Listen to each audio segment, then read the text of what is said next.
कि हे भगवान असं सुधाकर नाही गोठा नेता नाही जा कि आज हम पहिला मिलना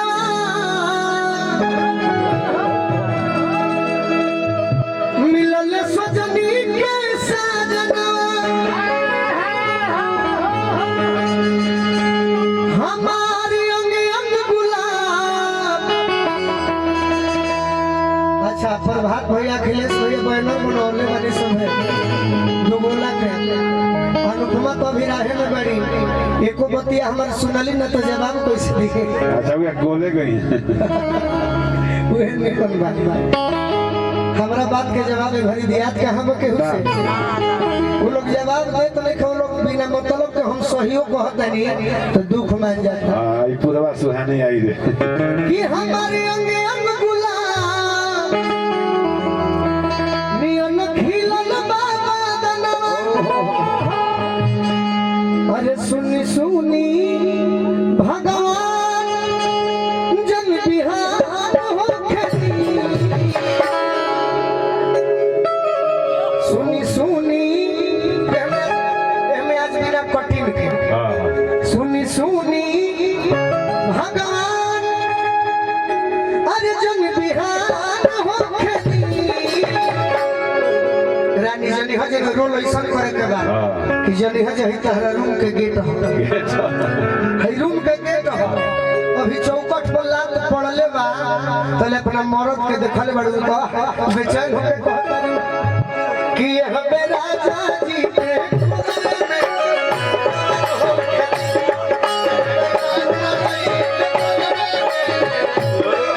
आज हम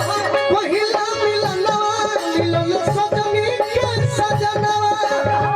पहिला मिलना मिलल सजनी के सजना हमार अंग अंग गुलाब नियन खिलल बाबा दनवा।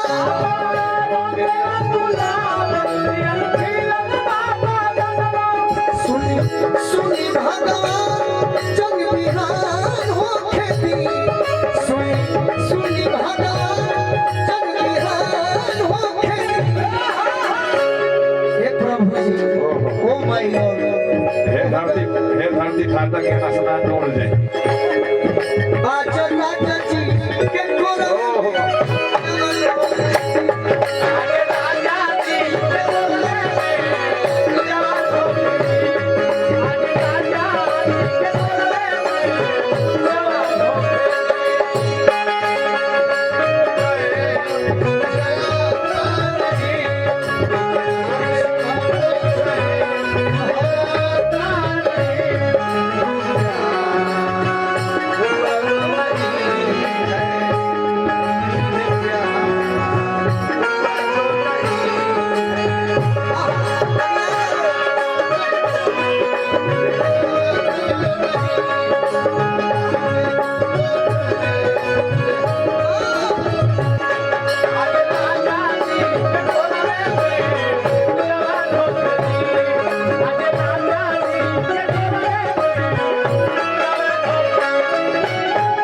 भैया हमारा बच्ची भैया गौर से ये हमारा बबुआ गौर से का नाम हुआ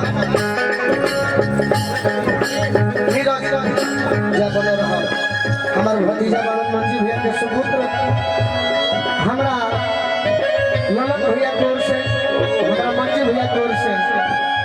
बहुत सुंदर पुरस्कार बार बार प्रणाम।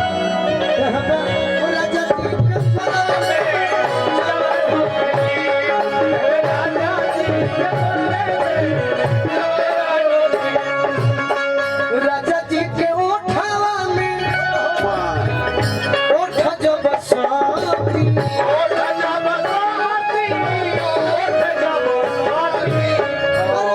भूख बड़ी हमरा दिलवा के मोती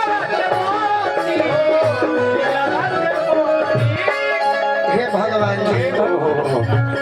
की रात भर